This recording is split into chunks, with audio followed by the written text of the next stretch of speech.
Deus abençoe a sua vida, pastor Donizete Pereira, aqui da cidade de Água Clara, Mato Grosso do Sul, Assembleia de Deus do Ministério Três Lagoas. Estamos comemorando o ano do jubileu, 25 anos, jubileu de prata, 25 anos de ministério.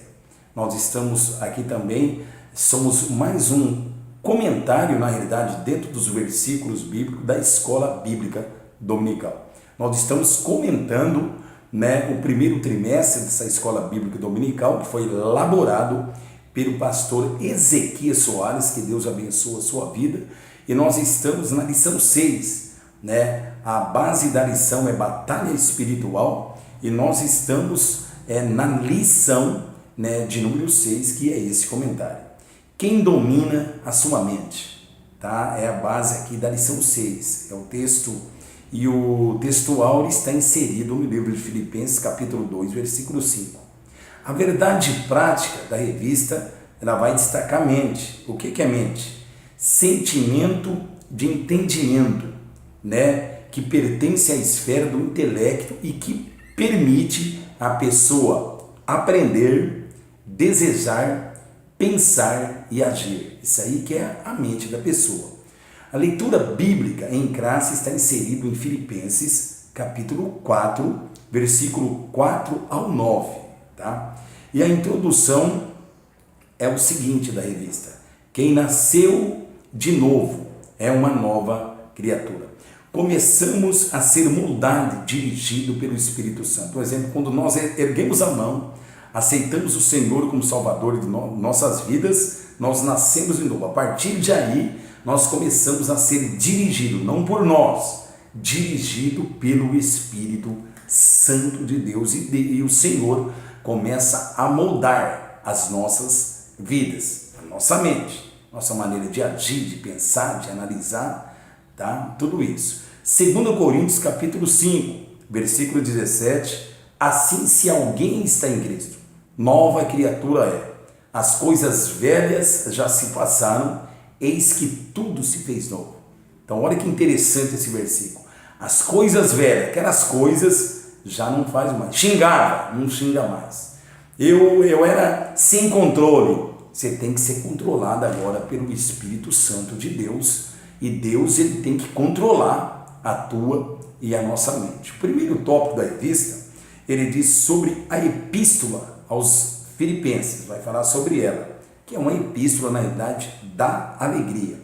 Filipenses capítulo 4 e o versículo 4, Paulo vai dizer: regozijai-vos, regozijai-vos sempre no Senhor. O que essa palavra regozijar significa? Ela significa assim, gozo, satisfação intensa. É essa palavra. Paulo queria dizer, vocês têm gozo, vocês têm uma satisfação intensa. É isso que Paulo queria expressar. Esse livro foi escrito lá pelo ano de 62 a 63 depois de Cristo, e é uma igreja, essa igreja de Filipos, ela foi fundada na segunda viagem missionária de Paulo. Nós vamos ver a fundação dela em Atos dos Apóstolos, capítulo 16. Você vai ver que tem a Lídia, que era vendedora de púrpura, que ajudou muito o ministério de Paulo e Silas quando eles estavam ali. Ela foi salva, e logo após, aquela família do carcereiro também, lá na cela, foi salva, e ali começa a igreja de Filipos. Só que Paulo, quando ele vai escrever essa carta aos filipenses, é depois de 10 anos. Aí Paulo já está preso na sua primeira prisão, lá em Roma. Paulo está preso, ele escreve Efésios, Filipenses, Colossenses, Filemão, ele escreve essas cartas tudo lá na cadeia. Isso quer dizer, na primeira prisão dele. Depois, outras cartas de Paulo, ele escreve na segunda prisão. Então, foi a primeira igreja fundada na Europa, e Paulo, quando nós observamos isso, ele foi dirigido pelo Espírito Santo. Passe a Macedônia, ele ouviu, teve essa visão, e ele cumprindo o índice de Jesus, fundando as igrejas. O primeiro subtópico é a doutrina. Nós vamos observar, né, o objetivo desta carta, ela não é solucionar nenhum problemas. Um exemplo como a carta de Coríntios. A carta de Coríntios só vários problemas aconteceram. Já essa carta não é o objetivo dela, porque na realidade não tinha nenhum problema nessa igreja. Porque essa igreja tinha a mente de Cristo. Era uma igreja que tinha raiz, era uma igreja que era dirigida pelo Espírito Santo. Isso significa uma igreja madura, né? Uma igreja que tinha, madura significa tinha raiz, né? É uma igreja nessa situação, né? O propósito estava vinculado na amizade. Paulo tinha uma amizade muito grande, um amor intenso, não somente por essa igreja, por outras igrejas também, mas essa carta ela foi redigida, né, pelo amor e amizade que Paulo tinha. E na realidade Epafrodito, que era um obreiro lá de Filipos, foi uma das únicas igrejas, na realidade, que ajudou Paulo financeiramente, foi a igreja de Filipos, né? Então, por isso que a igreja era abençoada, ela era a igreja missionária, ela abençoava o seu líder e isso levou essa igreja a criar raízes profundas, tá? Então, o relacionamento, o apelo é para que haja o mesmo sentimento que houve em Cristo Jesus. Paulo falou, vocês têm que ter o mesmo sentimento que houve em Cristo Jesus, e eles tinham. Filipenses capítulo 2, versículo 5. O subtópico 3, do tópico 1, diz, o ensino. Filipenses 2, 12. O que ele diz? Paulo, quando presente, então era uma igreja, na realidade, um ensino, uma igreja obediente. Tanto quando Paulo estava presente, ou quando Paulo estava ausente, eles obedeciam mesmo assim. Isso é difícil hoje. Tá? O pastor, o líder, quando sai um pouco, alguma necessidade que ele tem que sair, muitos já não obedecem mais. E isso não acontecia nessa igreja. Era uma igreja obediente. Na realidade, o sentido de Cristo estava na mente dele. O sentimento, na realidade, o sentimento estava dentro da mente deles. Então não era qualquer coisa que tirava essa igreja do foco. Esta igreja é um exemplo a ser seguido para todos nós. É uma igreja que dá exemplo para ser seguido nos dias atuais de hoje. O tópico 2, sobre a mente no contexto bíblico. Nós temos que dizer que as línguas originais Bíblia, a mente, ela tem diversos termos, diversas palavras que é escrita, que foi traduzida para nós, ela significa mente, né? A mente é como faculdade psicológica. A mente como faculdade psicológica, ela envolve a compreensão, o raciocínio e pensamento, tá? Ela envolve tudo isso, tá? E lá está em 1 Coríntios capítulo 1, 1 Coríntios 2,16, Paulo vai dizer, porque quem conheceu a mente do Senhor, a direção do Senhor. E Paulo também, quando ele escreve aos Coríntios, 1 Coríntios capítulo 14, versículo 14 e 15, ele diz desse jeito, orarei com o Espírito e orarei também com o entendimento. Orarei com o Espírito e orarei com o entendimento. Paulo aqui ele está falando de mente.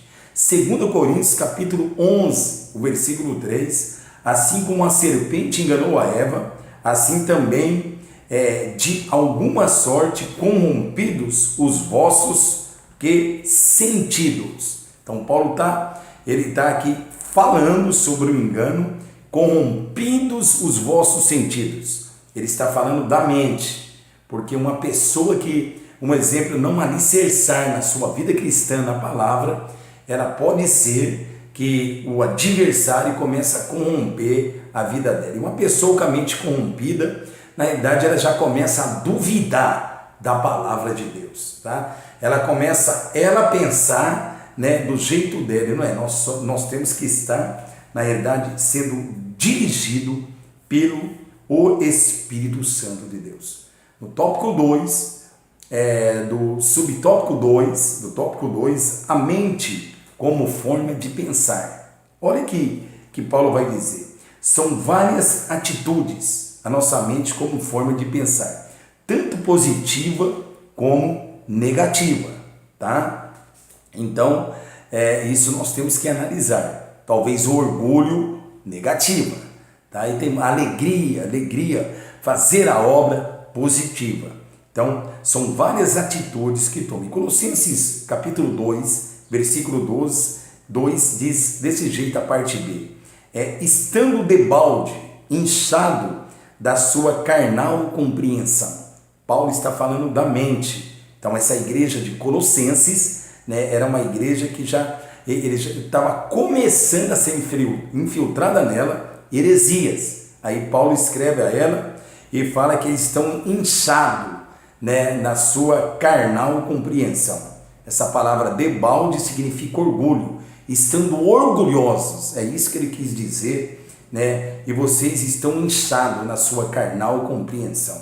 Só para ter uma ideia, na igreja de Colossos, tá? Eles começaram a voltar a circuncidar naquela época, sendo que já tinha abolido isso, né? Não precisa, né? Nos dias de hoje, circuncidar, isso aí foi abolido.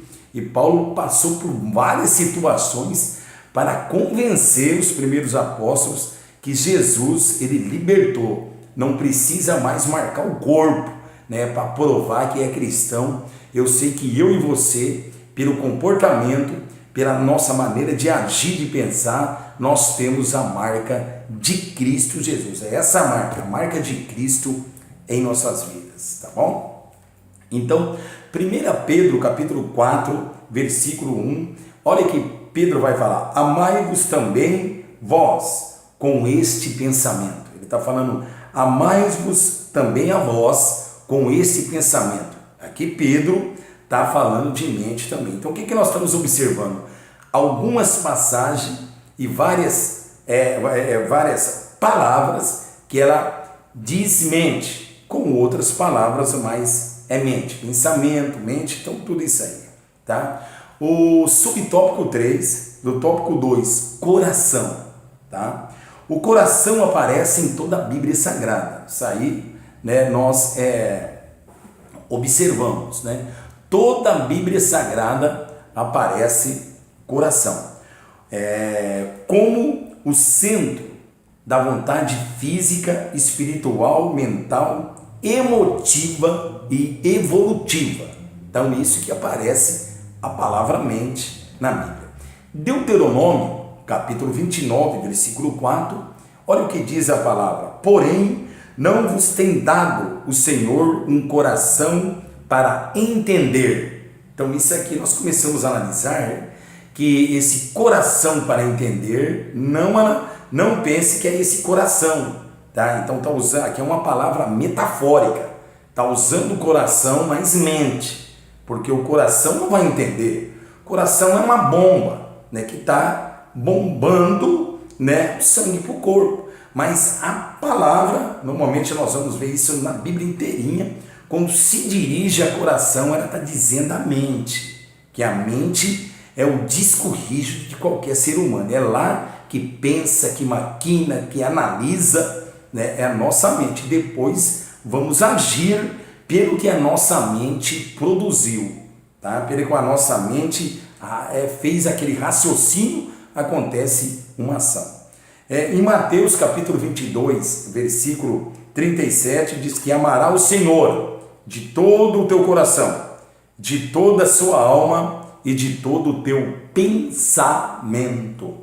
Então, de toda a tua alma, de todo o coração ligado ao pensamento. Então, é o pensamento, tá? Provérbios, aqui Salomão está escrevendo, Provérbios capítulo 4, e o versículo 23, ele está dizendo: sobretudo, o que se deve guardar, guarda o teu coração, porque dela procedem as saídas da vida. Então já dá para entender que aqui Salomão também não está falando de coração, é uma palavra metafórica, está falando da mente. Guarda a tua mente, porque dela procede, né? Não está falando desse coração carnal, tá? E nós temos, disse Jesus, olha Mateus 15, 19, porque do coração procede os maus pensamentos. Agora você pode analisar isso, é uma palavra metafórica, não está falando de coração carnal, está falando da mente. Então Jesus, essa palavra está metaforicamente. Olha, vou repetir, porque em Mateus capítulo 15, versículo 19, Jesus está dizendo isso, porque do coração procede os maus pensamentos, tá? Mortes, adultérios, prostituição, né? Furtos, falsos testemunhos, tudo isso procede, né? Aqui metaforicamente coração, mas a Bíblia se diz a mente, é a mente que está dizendo aqui, tá? E o tópico 3, né? Sobre a mente de Cristo. Nós vamos já para a revista, o tópico 3 da Escola Bíblica Dominical, sobre a mente de Cristo, tá? Se essa aula está sendo boa para você, depois você pode compartilhar, tá? Essa aula, o intuito nosso é para abençoar os irmãos e abençoar outras vidas também. É só isso, tá? Não é nada. De graça nós recebemos, de graça nós damos, tá bom? O primeiro tópico, do tópico 3, o primeiro na realidade subtópico, o sentimento de alegria. Filipenses capítulo 4, versículo 4, regozijai-vos sempre no Senhor. O Senhor Jesus é a fonte inesgotável da alegria, do gozo que tinha na igreja lá de Filipenses. Então, eles tinham esse regozijo. É um sentimento que eles tinham de alegria. O subtópico 2, o tópico 3, nossa gratidão a Deus. Eles estavam num clima de... Olha, a igreja de Filipos estava num clima de perseguição. Irmãos, era perseguição. Era uma igreja, naquele tempo, perseguida. Nós sabemos disso aí. Mas, olha que interessante. Mas mesmo diante dessas dificuldades, quem tem a mente de Cristo, que é guiado pelo Espírito Santo, ele persevera, ele não balança. A dificuldade vem, mas a igreja de Filipos, os nossos irmãos, os crentes que existiram lá, eles tinham a mente de Cristo. Então, a dificuldade que tinha naquele tempo não atingia e não atingiu a vida daqueles irmãos, tá? Então, são situações abençoadas, a nossa gratidão de Deus. Eles estavam num clima, né, de perseguição, mas mesmo nas dificuldades, quem tem a mente de Cristo não se desespera. Eu tenho algo para te dizer, não se desespera diante dessa situação. Prossiga, siga firme, tá? Não se desespera. Terceiro, né, sobre o tópico 3, do tópico 3 diz que a paz de Deus, o termo é noema, essa palavra noema, que significa pensamento e mente, tá, da pessoa. A ideia dessa palavra é de entendimento da vontade divina, tá?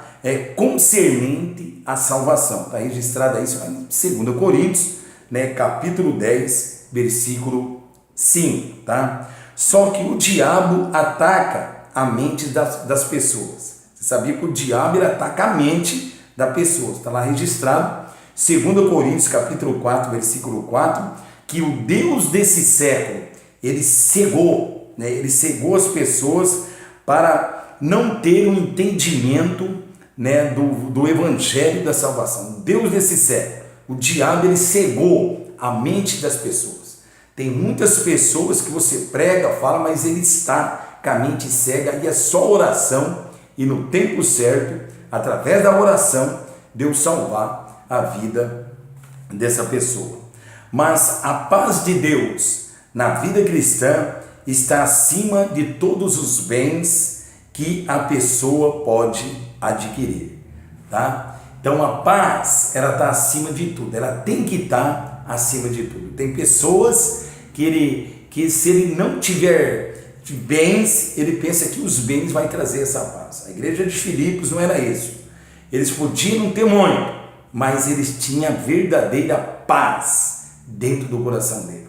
Talvez eu estou falando com pessoas aqui que você não tem muito, mas sabe, querido, receba a paz você tem, porque tem muitas pessoas que têm muito agora, não conseguem dormir, está tomando vários tipos de remédio, e você não, você tem a paz de Cristo na sua vida. Vamos concluir o nosso comportamento na vida diária, ela que vai refletir a sociedade, o que há no nosso coração. Então, o nosso comportamento diário, aí fora, vai refletir para a sociedade, se você verdadeiramente tem essa paz de Cristo, se é dirigido pelo Espírito Santo ou não. Isso significa de testemunho. Aquele que tem a mente de Cristo para a sociedade, ele vai dar um bom testemunho. Esse é o Espírito que domina a mente dos crentes, fiéis em Cristo. Ser dirigido pelo Espírito Santo e continuar regozijando sempre no Senhor. Deus abençoe a sua vida, fica na paz do Senhor Jesus. Até o próximo comentário. Até mais. Tchau. Deus abençoe. Paz do Senhor.